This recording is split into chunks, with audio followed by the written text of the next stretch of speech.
My name is Nia Holt. In Atlanta, people say I feel everything too deeply. Doctors at Crestwood Behavioral Center call it impulse control disorder, emotional dysregulation, whatever makes them feel clinical and polite. But the truth is simple. My emotions hit harder than most people can handle. Joy feels like sunlight bursting through my ribs, but my anger can split open a whole world. I learned that when I was 16. A boy tried to drag my twin sister, Lisa Holt, behind a corner. I grabbed the nearest chair. I don't remember the swing, just the crack of bone, the scream, and the way the crowd stared at me like I was the monster. After that, my parents were afraid, and Crestwood became my home. I spent 10 years in a room barely bigger than a closet, staring through iron bars, listening to broken people scream through the halls. I survived by training, push-ups, pull-ups on the window bars, sit-ups until my muscles trembled. My body hardened, my mind sharpened, and I learned how to stay calm even when the storm wanted to rip through me.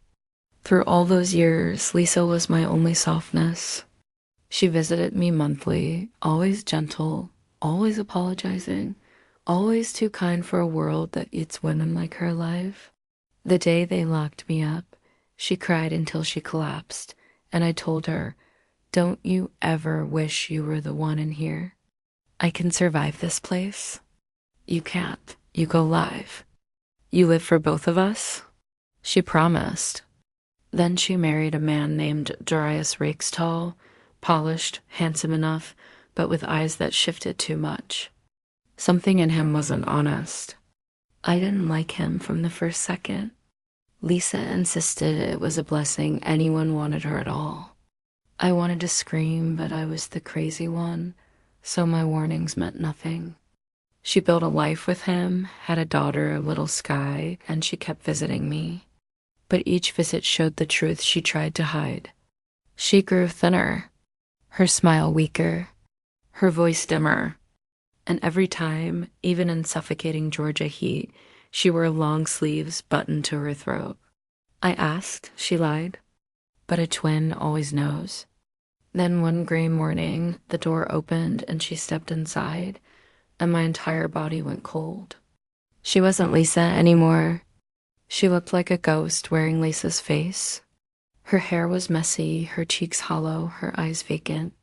And beneath her left cheekbone was a bruise covered poorly with cheap makeup. "Hey, Nia," she whispered as she set a basket of bruised oranges on the table. I didn't answer. I stepped forward and touched the bruise gently. She flinched away like a scared child. "It's nothing," she said. I fell off my bike. My voice dropped. "You fell and only hit your eye?" She couldn't meet my eyes. Her hands twisted together, her knuckles were swollen and scraped. The kind of injuries you get not from accidents, but from fighting back. Something inside me began to rise. "Why the long sleeves in this heat?" I asked. I don't like the sun," she whispered. I grabbed her wrist. "Nia, please, that hurts." That one sentence lit the fuse inside me. I yanked her sleeve up. Her arms were covered in every color of pain-old yellow bruises. Fresh purple ones, finger-shaped marks, long welts from a belt. She broke. She fell to her knees and sobbed like the suffering had finally cracked her open. She clung to my legs and choked out the truth between gasps for air. "Nia, help me. He hits me, they all hit me." And he hit Sky too. The world froze. He hit Sky, a 3-year-old. My niece. I lifted Lisa back onto the bed and held her shoulders firmly. "Tell me everything," I said. "Start at the beginning. Don't leave out a single thing." And she told me the truth about the gambling, the slaps, the insults, the mother-in-law, the sister-in-law, the beatings, the fear, the choking, the desperation. Every sentence she spoke was a blade dragging across my spine. And by the time she finished, something inside me had shifted permanently. I stood up slowly, and the decision was already alive in my blood. This wasn't going to end with crying. This wasn't going to end with a police report or a prayer. This was going to end with me walking into that house and shutting down every monster inside it. For Lisa, for Sky, for the 10 years I spent locked away while she suffered alone. And in that moment, I wasn't the patient Cresswood tried to tame. I was the storm they never wanted freed. Lisa sat on the edge of my narrow hospital bed, trembling so hard the metal frame shook beneath her.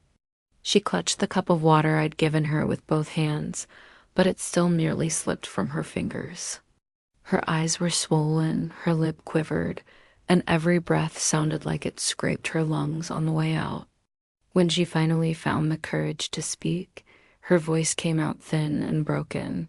At the beginning, he pretended, she whispered. Darius acted good in front of Mom and Dad, kind, gentle, but the moment I moved into his house, I realized who he really was. She stared down at her bruised arms like she was ashamed of them. He's a gambling addict, she continued. Betting, casinos, sports, anything. He blew through all our wedding money in 3 months. When I asked him why, he slapped me so hard my ears rang for hours. He told me, it's my money and I'll do what I want, and that was the first of many. My fingers curled slowly into fists, but the worst wasn't even him, she whispered. It was his mother. Mrs. B, a name I already despised. Lisa described her in a voice so small I had to lean in to catch the words. A cruel, domineering woman who treated Lisa like an unpaid servant. She insulted everything Lisa cooked. She dumped out whole pots of food just to make her redo them. She made her hand wash the entire family's underwear, even the grown daughters. Then came the sister-in-law, Trina, fresh off a messy divorce and full of bitterness. She moved in with her spoiled 5-year-old son, Julian, and immediately decided Lisa was the new housemaid. Clothes everywhere, demands every hour, screaming, insults, complaints, and Julian. Lisa shuddered as she said his name. He tormented Sky every day, took her toys, pushed her, spit in her food. He once pulled her hair so hard she fell. My jaw locked tight, and when I told him to stop, Lisa whispered, Trina waltzed in like I'd committed a crime. She said, your daughter doesn't even have a father. Don't you dare scold my son. Then she told Julian to hit Sky harder. Mrs. B laughed through the whole thing. I felt heat rising beneath my skin like an inferno trying to surface. And Darius? I asked, my voice low and dangerous. He looked away, she said. He didn't care. He always said I was useless because I didn't give him a son. He said daughters were a waste. My teeth clenched so hard my jaw ached. Lisa hesitated. I leaned forward. Talk, I said. Yesterday, she whispered, was the worst. Julian was pulling Sky's hair. She cried. Darius came home drunk again. He was furious from losing money. He screamed at Sky, shut up, you useless brat. She cried louder. And then her voice cracked. He hit her Nia, he hit our baby. A grown man hit a 3-year-old so hard she had the mark of his hand on her face. When I tried to protect her, he dragged me by my hair into the bathroom and slammed my head into the sink. I thought I was going to die. I really thought it was over. And instead of helping me, his mother and sister joined in. They held me down. Trina scratched my arms with a comb. Mrs. B stuffed dirty socks in my mouth to shut me up. She broke down then, sobbing like her lungs were collapsing. I didn't comfort her, not because I didn't care, but because rage had made every muscle in my body coil tight. Stand up, I said. She looked terrified. Confused, I took her shoulders, lifted her gently but firmly, and turned her toward the metal mirror bolted to the wall. Our reflections stood side by side. Same face, same hair, same eyes, same body. The only difference was that she was exhausted, beaten down, breaking, and I was waking up. You didn't come here for a visit today, I said quietly. You came here to switch places? Lisa's breath caught. Nia, no, she whispered. You can't survive that house. You don't know what I've survived worse. I cut her off. 10 years locked up with people who have nothing to lose. 10 years learning how to stay calm, how to fight smart, how to outthink everyone in this place. I wasn't rotting. I was preparing. She shook her head violently. The paperwork, how will you leave? You forget, I said with a cold smile. We're identical. The fear in her eyes shifted into a flicker of hope, small but real. You're not crazy, I told her. That's why you couldn't fight them. I am crazy, and only someone like me can handle trash like them. The nurse's footsteps echoed down the hall. Visiting hour was ending. I grabbed Lisa's hands. We switched clothes. You stay here, eat, sleep, let your bruises heal. Pretend to be quiet. They already think that's normal for me. You'll be safe here. And you? She whispered, I'm going to walk out that front door as you. My voice didn't shake not once. And then I'm going to fix everything they broke. Her eyes filled with tears. But this time, it wasn't fear. It was relief. We switched clothes fast, her faded blouse for my hospital uniform, her ID into my pocket, my steel-hard resolve into her shaking hands. I hugged her one last time. Don't move from this room. Don't answer questions. Just nod. Let them think you're me. I'll take care of the rest. The bell rang. The guard opened the door. Mrs. Rakes, he said. Your visiting time is over? I walked past him with Lisa's soft, trembling smile the moment the sunlight hit my face outside Crestwood. A decade of buried rage cracked open inside me. I touched the keys in my pocket, the house where they hurt my sister, the house where they hurt my niece. I whispered to myself, steady and calm, Darius, Mrs. Butrina, Julian, I'm coming. The moment Lisa and I stood face to face in front of the metal mirror, everything became frighteningly simple. We looked identical, same brown skin, same jawline, same hair texture, same eyes. The only difference was life. She looked like life had chewed her up and spit her out. And I looked like 10 years of confinement had sharpened me into something they wouldn't survive. The plan didn't need rehearsing. We didn't need to practice expressions, voices, or mannerisms. We were born sharing a heartbeat, mirroring each other was second nature. Take off your clothes, I said quietly. Her breath hitched. Naya, no arguing, move. She nodded and removed her blouse with shaking hands. The smell of mildew and fear rolled off the fabric. The bruises on her ribs made something inside me twist, but I didn't let it show. I stepped out of my hospital scrubs, loose, faded, institutional blue, and passed them to her. As she put them on, she shrank instantly. In my clothing, she looked smaller, fragile, almost childlike. When I buttoned her blouse and slid into her worn jeans, I could feel the stiffness of dried tears and old sweat in the stitches. She held the hospital ID tag with trembling fingers. Nia, what if they notice? They won't, I said calmly. They never look closely. They see what they expect to see. And paperwork? She whispered, I'm not escaping. I'm walking out the front door, I replied. They'll think you're me having a quiet day. You barely have to speak. Just nod and breathe. Her lip trembled. And what if something goes wrong? Nothing's going wrong, I said. Your only job is to stay in this room. Keep your head down and heal. If anyone asks you anything, nod or shake your head.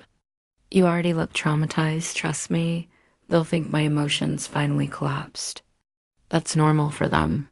She swallowed hard. You can't go to that house. They're monsters. I've lived with monsters for a decade, I said. The difference is the ones in here are restrained. The ones out there think they're untouchable. I'm going to change that. I slipped her ID card into my pocket, along with the old house keys she'd brought. She had come here today thinking she was visiting her sister. She didn't realize she had walked into salvation. I cupped her face gently. You're safe now. And I'm not doing this for revenge. I'm doing this because I refuse to let them destroy you or Sky. I refuse to let that little girl grow up afraid of footsteps in the hallway. Her throat tightened. Nia, promise me you won't die. I gave a thin smile, cold and confident. I don't die. I end things. The bell rang, visiting time over. Lisa froze. I took her shoulders again. Sit down. Don't move. Not even when they open the door. A moment later, the guard appeared. Mrs. Rakes? Time to leave. I lifted Lisa's basket of oranges and forced her small smile, the one that barely held itself together. I walked past the guard without a tremor. They didn't question me. They never looked twice. The heavy metal doors shut behind me with a final echo. When I stepped out into the sun, it felt like being slapped awake. 10 years since I'd last breathed free air. It tasted like asphalt, car fumes, and humidity. It tasted like war. I walked straight to the bus stop, boarded, and stared out the window as Atlanta blurred past in streaks of color. My heartbeat was steady in a way it hadn't been since I was 16. Lisa had told me the route, the alleyway, the exact house. A place she described with forced normalcy. But one look at the neighborhood told the truth. Narrow streets, leaning houses, flickering porch lights, tangled wires overhead. The smell of old grease and trash lingering in the air. I walked down the alley until I saw it. A rusted iron gate. A sagging roof. Peeled paint on the walls. A place so neglected it felt like despair lived in the walls. My sister lived here. My chest tightened in a way anger never caused before. I unlocked the gate and pushed it open. The hinge screamed. Inside, the house was chaos. Clothes everywhere. Dirty plates stacked on furniture. A sour smell of filth clinging to the air. Flies buzzed around half it and food on the table. The floor felt sticky under my shoes. And then I saw her. Sky. My niece, sat in the darkest corner of the living room, pressed against an old cabinet like she was trying to disappear into it. She held a headless doll to her chest. Her dress was torn at the shoulder, too small for her tiny frame, her skin pale in a way children should never look. When she heard the door open, she didn't run to me. She shrank back, gripping the doll like a shield. My throat tightened. She was afraid of her own mother. I crouched down slowly. Sky, baby, it's Mommy. She stared, confused and terrified, before she could react. A sharp voice sliced through the air from the hallway, so the useless girl finally crawls back. Mrs. B waddled into the room. Her floral pajamas stretched tight across her wide frame. Her expression was twisted with disgust. She actually spat on the floor beside me. Did you bring anything home? Or did you just go waste the day crying to that crazy sister of yours? I stood slowly, placing myself between her and Sky. I didn't respond. I didn't bow my head. I didn't shrink like Lisa always did. I looked her directly in the eyes. She blinked. For the first time, she noticed something was different. What you staring at? She snapped. You want me to poke your eyes out? A smile not kind, not warm pulled at the corner of my mouth. Pardon? I asked softly. I didn't quite hear you. Her fan stopped mid-air. She opened her mouth, but another voice interrupted. Ooh, Mom, why are you arguing with her? Tell her to make dinner. I'm starving. Trina stepped out behind her, a heavy woman with badly bleached hair, acne scars, and entitlement curled around her like perfume. Her son Julian swaggered after her, a smirk already forming. Then he spotted Sky. Oh, look, the crybaby. He snatched the headless doll from her hands. It's mine. Sky cried. Julian threw it against the wall. Who wants this trash? Then he shoved her hard. Sky hit the floor. Too afraid to even cry properly. Mrs. B and Trina laughed. That was the exact second the 10 years in Crestwood stopped being quiet training. I felt everything inside me, a line focus sharpened. Rage settled, heartbeat slowed like a predator locking onto prey. Julian lifted his foot to kick. Sky again, but his ankle never reached her. My hand clamped around it. Midair, the house fell dead silent, and the war officially began. The moment I grabbed Julian's ankle, time in that filthy living room froze. His mouth hung open, shock wiping the arrogance clean off his little face. He wasn't used to resistance. He wasn't used to consequences, especially not from the woman he thought was too weak to lift her own shadow. Trina took one step forward, lips parting in outrage. But before she could release the scream building in her throat, I squeezed just enough to make Julian cry out. He toppled backward, but I held his ankle firmly, letting him feel the exact pressure I wanted him to understand: controlled, deliberate, dangerous. Let go, let go. It hurts, he shrieked, twisting uselessly. Mom, Grandma. She's breaking my leg. Trina lunged. Lisa, have you lost your damn mind? Let my son go right now. Her hands came for my face, claws sharpened, rage spilling through her. Without raising my voice, without losing a breath, I blocked her attack and wrapped my fingers around her wrist. She gasped when she realized she couldn't yank free. I looked at her with the same calm I used to break down Crestwood guards during their anger management lectures. Sister-in-law, I said softly, you should really teach your child better. If he ever puts his hands on Sky again, I won't settle for just twisting an ankle. Both she and her son screamed at the same time as I applied a small, precise squeeze to make the message unforgettable. Mrs. B finally snapped out of her shock. She rushed in, waving a feather duster like it was a weapon forged by God. You ungrateful witch. She screeched. I'm going to beat you to death. She swung the duster at my back repeatedly, each blow landing with a pathetic thud. I didn't flinch. Not once. After years in Crestwood, her strikes felt like wind brushing my clothes. I released Julian and Trina, letting them stumble backward like frightened cattle. Then I turned slowly to face the mother-in-law. She didn't stop hitting me until I caught the duster mid-strike. She tugged it desperately, but it didn't move. My grip was iron. I broke the wooden handle in half with a clean snap and dropped the pieces at her feet. Starting today, I said evenly, this house will have rules. The three of them stared at me like I'd grown horns. Mrs. B huffed, breathing hard, offended that her favorite punching bag was talking back. You want dinner? She spat. Fine, make the rotten tilapia you bought yesterday. Cook it salty and dry. We're not wasting food on you or your little brat. Her voice was dripping with the same entitlement that had crushed Lisa for years. Yes. Mother-in-law, I replied with a smile that made her flinch. In the kitchen, I found the fish already rotting. It smelled sour enough to curl paint.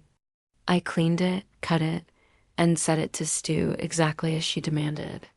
I dumped half a bag of salt into the pot, stirred, and let it burn black. The air turned toxic, the scent choking the hallways. I plated everything neatly: old rice, wilted vegetables, and the masterpiece she had ordered: charred, salty fish. Dinner's ready, I said. Mrs. B took her place like a queen expecting tribute. She shoveled a large piece of fish into her mouth before her brain could warn her. The moment it touched her tongue, she gagged violently and spit it out. You trying to kill me? She wheezed, eyes bulging. It's pure salt. You asked for salty and dry, I said calmly. I followed your instructions. She grabbed the heavy pot with her bare hands, fury twisting her face. I'm going to smash your head in. Before she could lift it, I slammed my palm onto the table. The entire surface shook. Plates clattered. The pot almost slipped from her hands. Put it down, I said quietly. Something in my voice cut through every ounce of her arrogance. She froze. I walked around the table and scooped a spoonful of burnt fish. Open your mouth. She tried to back away, but I grabbed her chin, forcing her jaw open. Her eyes rolled with terror as I shoved the spoon into her mouth. "Eat," I commanded. "Taste the food you made my sister cook for years." She choked and sputtered, tears streaming down her cheeks. Trina leaped from her seat to attack me, but I didn't even look at her. My hand swung back, dot splat, dot the slap echoed through the whole house. Trina flew sideways, crashing into the wall with a stunned expression, her cheek instantly swelling and turning blood red. She touched her face, trembling in disbelief. She had never been hit in her life. I let Mrs. B crawl away, gasping, and turned to the bedroom corner where little Sky sat frozen. She wasn't crying. She was staring at me the way starving children stare at food. I walked to the private fridge Mrs. B hid from Lisa and pulled out the good food she hoarded. Chicken, yogurt, rice. I shredded the chicken, plated it with warm rice, and brought it to Sky. "Eat, baby," I murmured. "Nobody will take your food from you ever again." She hesitated, then took a bite. Tears streamed down her cheeks as she ate as fast as she could. I rubbed her back gently, letting her cry in peace. When she finished, she crawled onto my lap, wrapped her tiny arms around my neck, and whispered into my ear with shaky breath, "Mommy, you're different today." "I know," I whispered back, "because Mommy isn't afraid anymore." That night, I held her until she fell into the first peaceful sleep she'd had in months. I didn't close my eyes once. I stayed awake, listening to the rats behind the walls and the distant city sounds. I was waiting. Then, exactly at 11:30 p.m., a motorcycle engine growled in the alley. Heavy footsteps stumbled up the path. The front door slammed open. Darius was home, and he was about to learn who he really married. The moment Darius stumbled through the front door, the air in the house shifted. His footsteps were heavy, uneven, and reeking of beer. The smell of alcohol wrapped around him like smoke as he kicked off his shoes and mumbled curses under his breath. His shirt was half untucked, his belt loose, his eyes glossy with drunken arrogance. And he didn't bother looking around before yelling, "Lisa, where the hell are you?" In the past, those words made Lisa shrink, tremble, beg. Tonight, I was the one waiting for him. I rose from the couch slowly, easing Sky's sleeping body onto a pillow I'd placed on the sofa. I stepped into the dim hallway as Darius staggered in, wiping sweat from his forehead. "Oh, there you are," he slurred. "I've been calling your damn phone all night." He didn't notice the difference in my posture, the calmness in my stance, or the cold stillness in my eyes. He tossed his jacket toward me like I was a hanger and jabbed a finger in my chest. "Why the hell didn't you answer? You think you can ignore me now?" Lisa would have apologized 1,000 times. I simply stared. He blinked, confused that I wasn't shrinking back. "What? You deaf now?" He snapped. Then he shoved me hard. I didn't move an inch. His drunken grin twitched. "What's wrong with you today? You suddenly think you tough?" He reached out to grab my chin the way he always grabbed Lisa's, rough, demeaning, claiming ownership. My hand shot up and gripped his wrist in midair. I squeezed just enough to make his drunken bravado flicker. "Don't touch me," I said quietly. His eyes widened. "The hell did you just say?" Mrs. B and Trina came running from the hallway, knowing exactly how these nights usually went. They were expecting to show Lisa crying, begging, apologizing. Instead, they found something else entirely. I pushed Darius's wrist away and walked into the kitchen. "Since you're home, wash your hands," I said calmly. "Dinner's on the stove." The words weren't submissive, but the tone was iron. Darius followed me, fuming. "You don't tell me what to do in my house." He shoved me again. I caught his arm before he could pull away, twisted it behind his back, and slammed him chest first onto the counter. The crash echoed through the whole kitchen. Pots rattled. Mrs. B gasped. Trina covered her mouth. Darius tried to push off the counter, but my grip tightened, pinning him like he weighed nothing. Who the hell, Lisa, let go? Are you insane? He yelled, voice rising with panic. I leaned close to his ear. Hit me again, I whispered. I dare you. He struggled, kicking his legs out like a trapped animal. My mom, call the cops. She's attacking me. Mrs. B ran toward us, screeching, You crazy girl. Let my son go. I turned my head slowly and glared at her. Try me. She froze. My stare alone made her legs buckle. Darius was panting now, his breath fogging the counter, his face pressed against the cool granite. You're drunk, I said evenly. Go wash your face. I'm not doing anything you say. I grabbed the back of his head and shoved his face under the running faucet. The water blasted across his mouth and nose. He choked, sputtering violently, flailing like a toddler drowning in a bathtub. Stop crying, I said. Didn't you tell Lisa real men don't cry? Mrs. B shrieked, Lisa, stop it. You're killing him. Trina whispered, Oh my God. I yanked him back by the collar. His shirt soaked, his curls dripping, his face red and breathless. He looked like a man who realized for the first time that his prey could bite back. Listen carefully, I said, wiping my wet hands on a towel. If you ever lay a hand on Sky again, you won't be washing your face. You'll be washing blood off the floor. Yours. He blinked rapidly. You're threatening me? No, I said. I'm promising you. He stumbled backward, grabbing onto the table for support. He looked around desperately, as if expecting his mother or sister to jump in and rescue him. But Mrs. B and Trina weren't stepping in. They both stood frozen like they were witnessing a ghost possessing. Lisa's body. Good. Fear was finally in the right direction. You're crazy, he sputtered, pointing at me. My brother told me your twin was violent. You're just like her. I stepped forward. He stumbled back. Finish that sentence. He couldn't. His voice shrank to nothing. Without a word, he turned and looked down the hall to his bedroom. Slamming the door behind him like a petulant child. Mrs. B tried to recover her courage. You've ruined everything, she hissed. You think acting tough will save you? My son will never tolerate. I cut her off with one quiet sentence. Go to bed. Mrs. B. She clamped her lips shut and backed away like I'd hit her with a spell. The house fell. Silent. Trina hurried Julian into their room and locked the door. Mrs. B turned off the lights and retreated, muttering a prayer for the first time ever.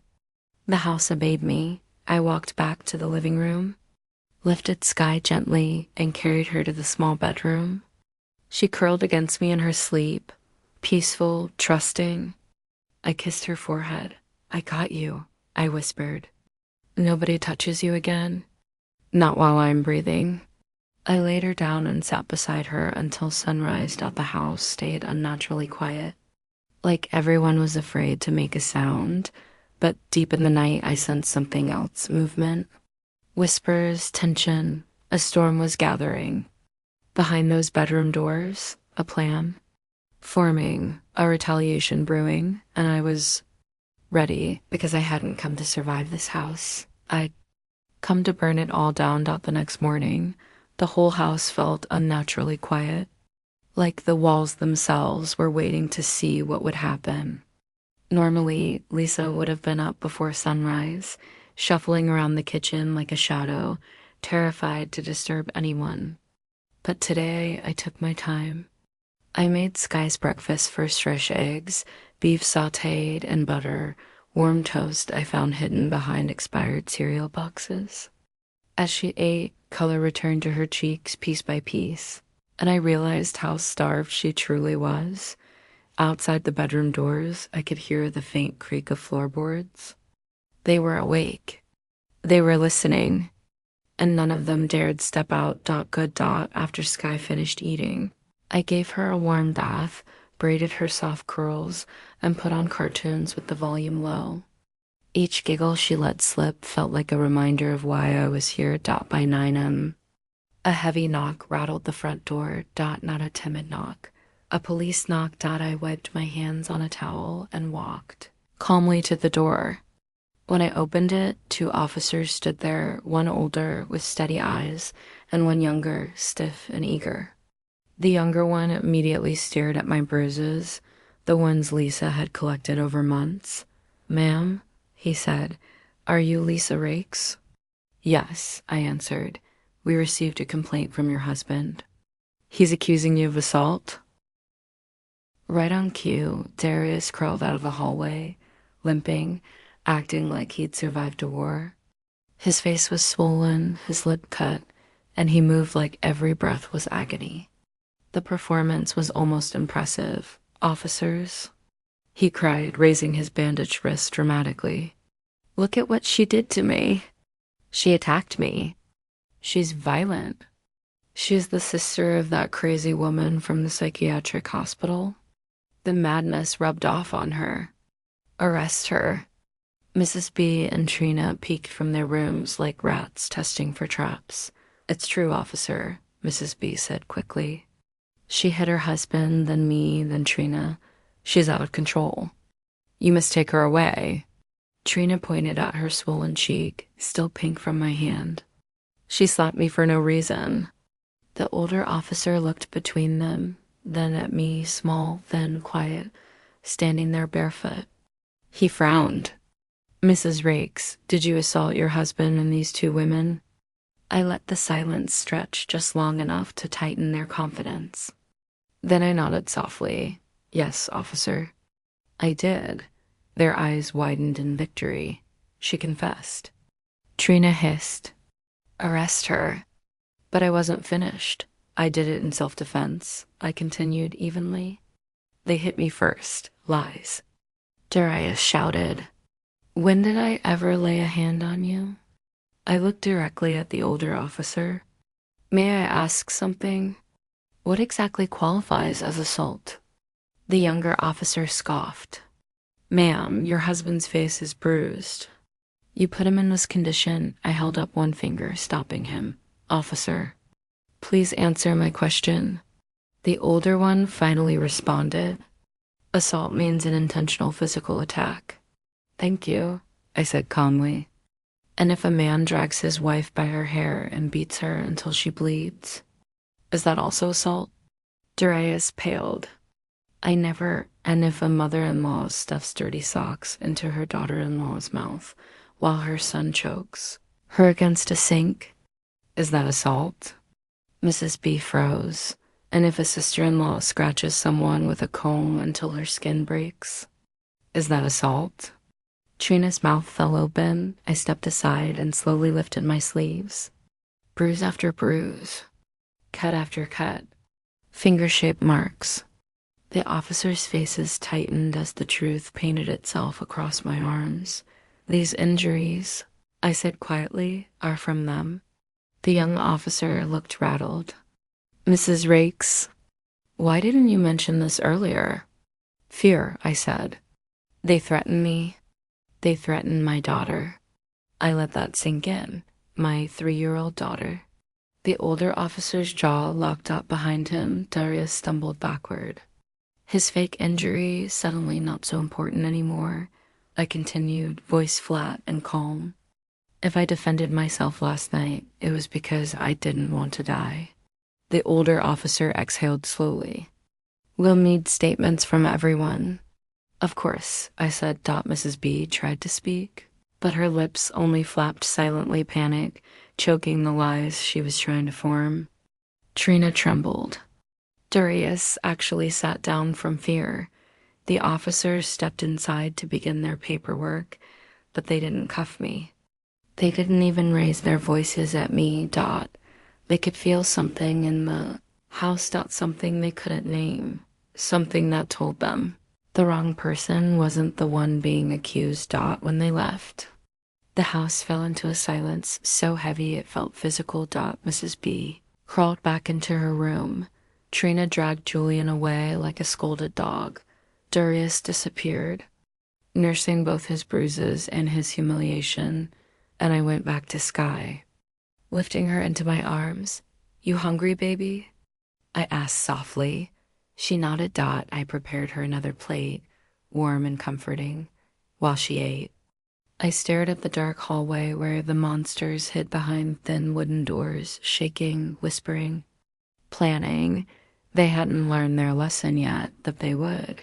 Promised Lisa I'd fix everything, and I was just getting started. That night, after the police left, the house fell into a strange, brittle silence.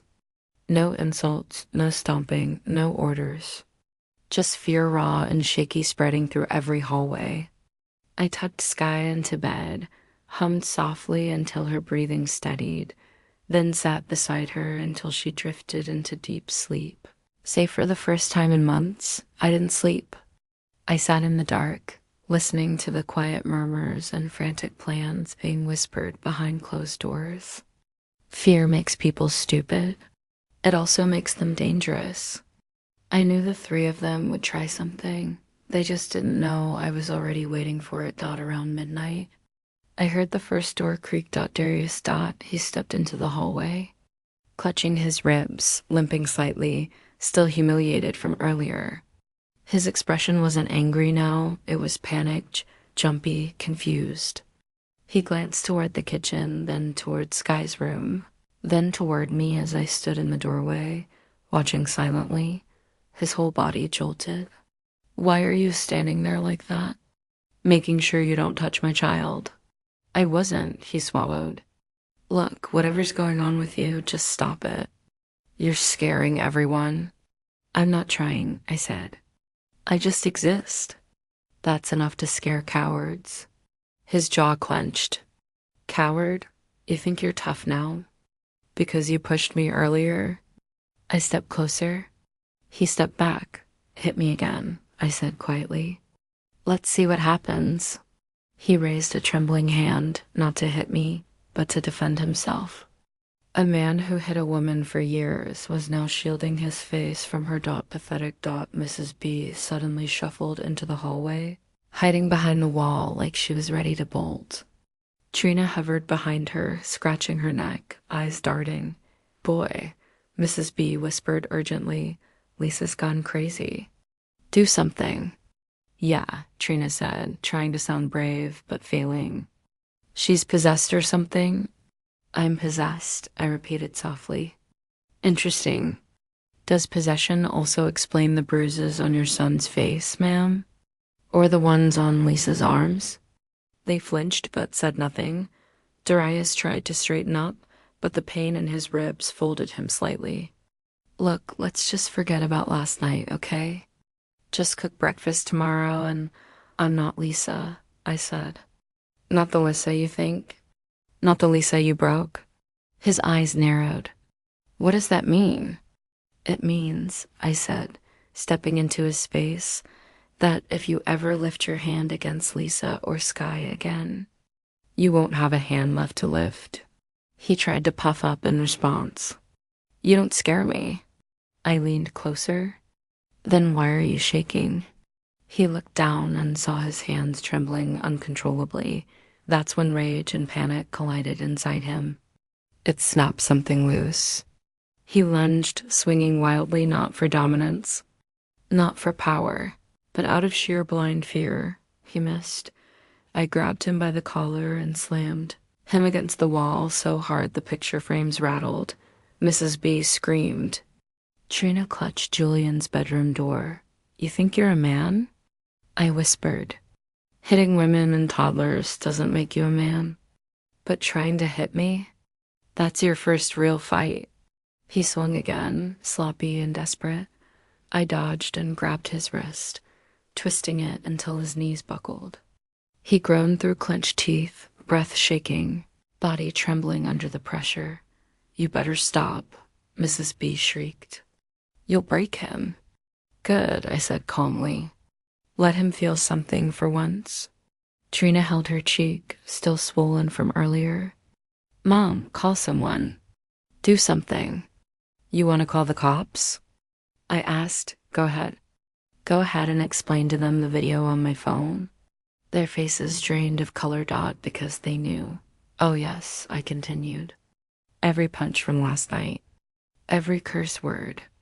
Every time you beat your own son-in-law while thinking he was me. All recorded. Darius's eyes widened in horror. Ooh, what video? You'll see it soon enough, I said. He opened his mouth to argue, but pain shot through him as I twisted his wrist harder. He choked on the words. I dragged him across the floor like he weighed nothing, ignoring the cries behind me. In the living room, a thick rope lay coiled beside the laundry basket Trina used it earlier to tie up bundles of clothes. I grabbed it. His eyes went wild. Lisa, stop. Stop. You're right, I said coldly. I'm not Lisa. And I bound him to the chair tight, precise knots he couldn't break even sober. He squirmed, thrashed, cursed, begged. None of it mattered. Please, he gasped. Please, just talk. We can fix this. I'll change. I swear. His voice cracked, a pathetic whimper escaping him. You had years to talk, I replied. You had years to change. Mrs. B clutched her chest like she might faint. You demon. You witch. Untie him. Trina took one step forward, saw my face, and stepped back. And then I stopped, not because of mercy, because fear had settled, so thick in the room that they were suffocating in it. Enough for now.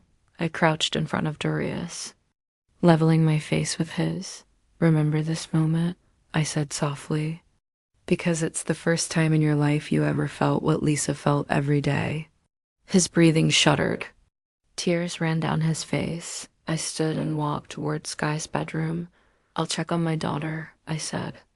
If anyone touches that rope or goes near that chair, I'll hear you.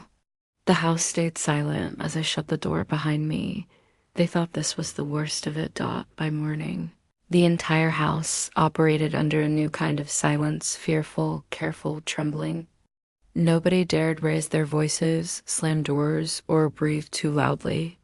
The only sound came from the cartoons playing softly beside Sky as she colored with crayons I found buried under piles of junk. Walked into the kitchen to prepare breakfast.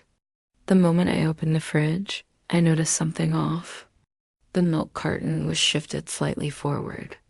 The butter wrapper looked like it had been peeled halfway, then rewrapped. A bowl of porridge on the counter had an unusual, bitter smell. Someone had messed with the food. Let the realization settle in my chest like smoke. They were trying to drug me. Of course they were cowards. Never fight with their hands. I heard soft footsteps behind me, overly quiet, overly careful. I didn't turn. Mrs. B's voice wavered, pretending innocence. Lisa, sweetheart, I made breakfast for you. You must be tired after all the excitement yesterday. Thank you, I said calmly, not moving toward the food. Trina stepped forward, eyes darting. You should eat while it's hot. I picked up the bowl of porridge with a close smile. For me? Yes, Mrs. B said too quickly. Eat it all. Sky wandered into the kitchen holding her doll. Mommy, I'm hungry. The way the two women panicked, too fast, too loud, told me everything. No, Trina yelled. Not that one. I set the bowl back down, slow and deliberate. Why not? It's just porridge. Trina stuttered. It's spicy. For a 3-year-old? I raised an eyebrow. Mrs. B tried to laugh, voice cracking. I mean too hot, dear. Too hot. You know children burn their tongues. I touched the back of the bowl. Cold. It's not hot, I said. Not even warm. Both women BLANCHE. I picked up a spoon and stirred the porridge. A bitter smell rose, an unmistakable chemical tinge. Something crushed. Something dissolved. Something meant to put a grown woman to sleep for hours or days. But they weren't expecting a woman who grew up in a psychiatric facility, where food tampering was literally a survival test. I smiled. Mother-in-law, sister-in-law, since you worked so hard, why don't you two share this with me? Mrs. B stumbled backward. No, my stomach, I insist. They shook their heads violently. I walked toward them with the bowl. No, Trina shouted, backing up into the wall. Mrs. B grabbed her chest like she was suddenly having a heart attack. My blood pressure, I can't. Their terror was confirmation enough. You tried to drug me, I said quietly. They froze. You wanted me asleep so you could, what, beat me? Kill me, tie me up, and call the police? I took a step closer. Or maybe you wanted Darius to finish what he started last night. Trina trembled. We didn't, he said it was just to calm you down. Calm me down, I repeated, by poisoning me. The house shook with my voice, low and simmering. Before they could form an excuse, Julian burst into the kitchen wearing his superhero pajamas, rubbing his eyes. Mommy, what's for breakfast? Mrs. B saw a lifeline. Julian, sweetie, you want porridge? I stepped between them so fast she snapped her mouth shut. No child touches this, I said. Julian blinked up at me. Why not? Because only monsters eat poisoned food, I said. His face blanched. He ran to hide behind Trina's legs. Mrs. B finally snapped, screaming, We're done being scared of you. You think you can take over this house? You think you can threaten my son? You are nothing but a crazy broken. I set the bowl on the counter gently, almost lovingly. Trust me, I told her. You don't want to finish that sentence. Her breath caught in her throat. I leaned close. If you ever, and I mean ever, try to poison me again, you won't have teeth left to chew anything in this house. Do we understand each other? She nodded violently. Good. That night, the house pretended to be normal. They cooked, cleaned, lowered their voices. They acted like they learned their lesson, but fear doesn't erase hatred. Fear only makes monsters desperate. By 1 a.m., something woke me, a shuffle of feet, the whisper of rope fibers, the metallic sound of a drawer being opened quietly. I stayed still, listening, breathing slow. Then I heard Mrs. B's hissed whisper outside the door. Now. She's asleep. Tie her before she wakes up. Trina whispered back, I'm scared. Do IT? I opened my eyes in the dark, smiled, and waited. They crept in like thieves, 2 shadows holding rope, breathing hard, hands shaking. They approached the bed slowly, like children afraid of a nightmare coming to life. And then I sat up. Both women screamed. I rose from the bed calmly. You were saying? Trina stumbled backward, dropping the rope. Mrs. B screamed for Darius. He stormed into the room, drunk again, believing this time he'd overpower me. Hold her down. He yelled, tie her. We'll say she attacked us. They lunged. I didn't move. I let them try. Trina grabbed my shoulder from behind. Mrs. B swung the rope. Darius came straight for my neck. 3 against 1. I stepped right. Darius tripped over the bed. I grabbed the rope mid-her. Pulled. Mrs. B lost balance. Trina crashed into her.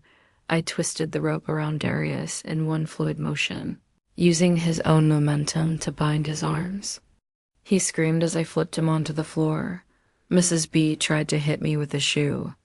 I grabbed her wrist and shoved her into the wall. Trina swung wildly. I ducked. She hit her own mother. Both fell. Finished tying Darius the way he once tied Lisa. Only tighter. He shook violently, terrified. Lisa, stop. Stop. I can't breathe. I can't. You should have thought about that, I said, when you tried to suffocate her. Mrs. B crawled on her knees, sobbing. Trina leaned against the wall, holding her cheek. The house was a battlefield of their own making, but this wasn't the victory. This was preparation. Darius was tied so tightly to the chair that the rope dug into his skin, making him wince with every shallow breath. His eyes darted wildly around the room, trying to find a savior in the shadows. But the only people in the house were the same ones who had abused my sister, his mother, his sister, and his nephew, and all 3 were now paralyzed by fear. Mrs. B clutched her chest, gasping. Untie my son. He can't breathe. You'll kill him. I'm not killing anyone, I said calmly. Yet. She froze at that one word. Trina pressed her swollen cheek and whispered to her mother, Mom, this isn't Lisa. Something's wrong with her. I turned to them. Something was wrong with Lisa, too. You just didn't care. Mrs. B opened her mouth, but before she could spit out another insult, Darius groaned loudly from the chair. Mom, help me, please. I leaned down, my face level with his. Funny, Lisa begged the same way. Did you help her? His lips trembled and he looked away. Coward. I walked toward the hallway. I'll give you all one chance to explain yourselves. Mrs. B narrowed her eyes. Explain what? I pulled out my phone dot and pressed play. The room filled with the sound of my own recorded voice from the night before, trembling and strained. Mother-in-law. Sister-in-law, help me. Then the video showed a dark room, lit only by a hallway bulb. My voice cried for help. And then Trina's voice. Shut up, crazy girl. Mrs. B's voice. You dare hit my son? I'll beat you to death. The video showed the two women swinging their weapons, Trina with a mop handle, Mrs. B with a bamboo stick over and over at the figure they believed was me. The audio captured every insult, every hit, every threat. The house went silent. Mrs. B's skin turned gray. Trina's hands started to shake. Julian peeked from behind the door and instantly hit again. Darius whispered, horrified, Mom, you hit me? You two beat me like that? Mrs. B stumbled backward, stuttering. What? We didn't know. She tricked us. She said she was tied up. You believed her, I said. Because in your mind, there's no version of this world where Lisa could stand up to you. Trina shook her head violently. She manipulated us. We didn't mean to hurt him that badly. I tilted my head. So you did mean to hurt someone? Just not him. Their breath caught. Then Darius's voice cracked, pained and broken. Mom, Trina, how could you? He groaned again as a jagged pain shot through his ribs. Sweat dripped down his forehead. I stepped closer. Tell him how many times you hit him. Mrs. B shook her head, still in denial. No, we didn't know. We're innocent. She tricked us. She tied him. I raised one hand, and she immediately shut up. You want to know who tied him? I asked. Trina swallowed hard. You did. Exactly, I said. And you know what's funny? You walked right into it. Their fear became visible, shoulders trembling, lips shaking, eyes wide, perfect. I dialed 911. The entire room erupted. No, don't call. Mrs. B screamed, You'll ruin us. Trina cried. Darius shook violently. Lisa, stop. I put the phone on speaker. 911, what's your emergency? The operator asked. Yes, I said calmly. There's been a violent assault. 3 family members beat the 4th nearly to death. The victim is bleeding, unconscious, tied up. They need medical attention. All 3 froze. The operator responded. Stay on the line. Officers are on their way. I ended the call. Within minutes, flashing lights filled the living room. The same 2 officers from yesterday entered, this time with 2 security officers and a stretcher team. The older officer's eyes widened the moment he saw Darius tied up, beaten, trembling. What happened? He demanded. Before I could speak, Mrs. B jumped forward dramatically. She did it. She tied him up. She's crazy. Arrest her. Trina echoed her. She tried to kill him. I smiled slightly. Officer, may I show you something? He nodded. I hit play again. The officers leaned in.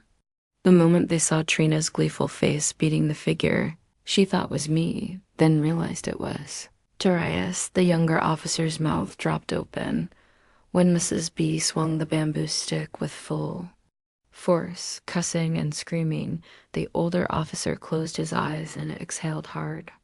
When the recording captured both women beating Darius mercilessly for almost a full minute, The officer turned pale. When it ended, the room was dead silent. The older officer spoke first. I've worked this job 30 years, and I've never seen anything like this. He turned to the women, voice cold, words sharp.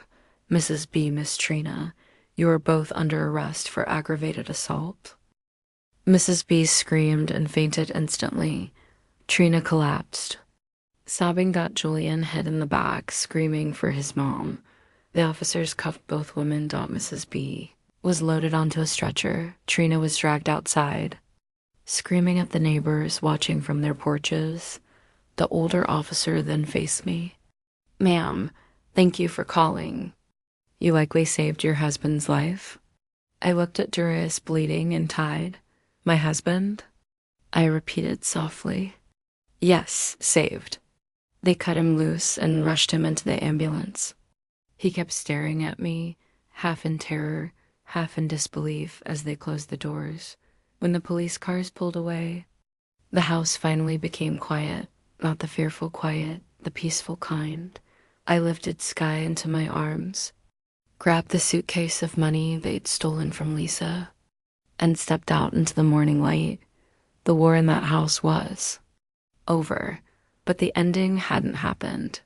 Yet because now it was time to return to Crestwood and free my sister. The sun had barely risen when I stepped out of that house with Sky on my hip and the suitcase of money in my free hand.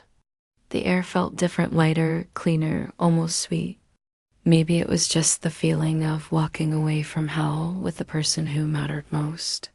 Sky rested her head on my shoulder, whispering, Mommy, are we leaving forever? Yes, baby, I whispered into her curls. Forever. We didn't look back. Not once. Behind us were sirens, neighbors gossiping, a shattered family being dragged into police cars, and a man strapped to a stretcher trying to understand how his terror finally had consequences. Ahead of us was the only place I needed to go. Crestwood Behavioral Center. It felt poetic that the same institution that had caged me for a decade was now the place where I would set my sister free. Inside, the smell of disinfectant wrapped around me like an old memory. The guards nodded at me, assuming I was Lisa again. I walked through the familiar halls, past the rooms where patients muttered to themselves, past the common area where time moved like molasses. But today was different. Flowers were everywhere. A cake on the table. Nurses smiling, clapping softly, congratulating someone. I knew before I even saw her. At the center of the celebration was Lisa in my hospital scrubs. Her hair brushed back, her face glowing in a way I hadn't seen since we were teenagers. She wasn't pretending. She wasn't shaking. She wasn't afraid. She was standing tall. One of the doctors shook her hand proudly. Congratulations, Mia. You passed your psychological evaluation with a perfect score. You're officially discharged today. Lisa saw me and Sky. Her smile trembled. She rushed toward us, and when she wrapped her arms around me, it felt like every bruise, every nightmare, every tear we'd ever shared cracked open into pure relief. Nia, she whispered. You came back? Sky squealed, Mommy, and buried her face in her mother's neck. Lisa kissed every part of her daughter's face, like she needed to convince herself she was real. Then she looked at me, really looked in her eyes, said everything. Thank you. You saved us. I'm finally free. The hospital director turned to me, beaming. Ah, you must be Lisa, the twin sister. You've come to pick up Nia. Wonderful. I nodded, letting the mistake stand. It didn't matter anymore. Paperwork was signed. Freedom granted. The doctor handed Lisa a crisp white envelope. Here's your discharge certificate, Miss Holt. From today onward, you are a free woman. Lisa held the paper with shaking hands. She looked at me, eyes filling with tears, and for the first time in her life, her tears didn't fall from fear. They fell from liberation. We laughed quiet at first, then louder as the weight of everything we'd survived finally lifted. 10 years of imprisonment for me. 10 years of abuse for her. both of us finally breathing the same air without chains attached to it. I picked up the suitcase of money. Lisa picked up her daughter. We walked toward the exit together. At the door. Lisa paused and whispered, "We switched places, and it saved both of us." I nodded. "And now we switch back.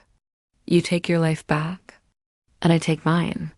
The sun hit our faces. As we stepped outside, three black girls walking into a future nobody expected us to reach. Lisa was officially divorced. I was officially saying and every monster who hurt my family was finally paying for it. We walked down the steps, side by side, ready to build something new, something peaceful, something ours. For the first time in years, we were exactly what we were born to be. Not victims. Not prisoners. Not broken. Just free.